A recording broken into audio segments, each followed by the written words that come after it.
grass snake in the UK is an egg-laying snake. And because the UK is pretty cold, to be honest, they have to find somewhere warm to lay those eggs.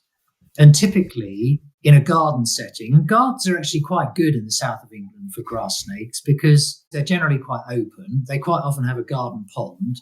The other feature that they always have is a compost heap. And as that rots down, it generates a bit of warmth. And that's where the grass snakes like to lay their eggs. Okay. Now, I personally, I get visiting grass snakes come and browse from my newts and eat my frogs in the ponds, which is great. And I love to see them, my favourite snake. But much as I tried to build the ideal compost heap, they never come. Okay.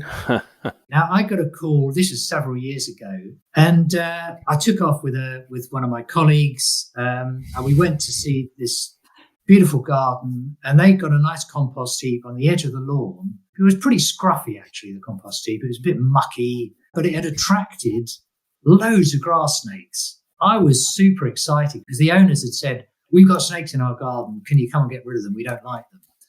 We turned over this compost heap and revealed a huge clutch of eggs, probably over 100 eggs, because these things, when they lay, they'll cluster their clutches of eggs together. There was probably 5 big female snakes there. And the snakes, because they'd been in this mucky compost heap, they looked pretty mucky. They were quite dull in colour. But, of course, me being me and my colleague being my colleague, we were super excited. The owners of the house had kind of left us to it. But we called them over and said, "You've got to come and see this. This is amazing." And the lady of the house came up and she kind of looked over our shoulder, and the disgust on her face and the shock on her face. And she said, "That is utterly revolting."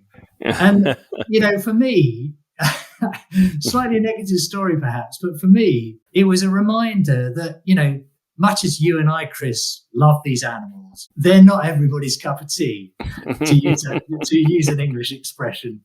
Not everybody loves these animals. And I think we kind of have to always remember that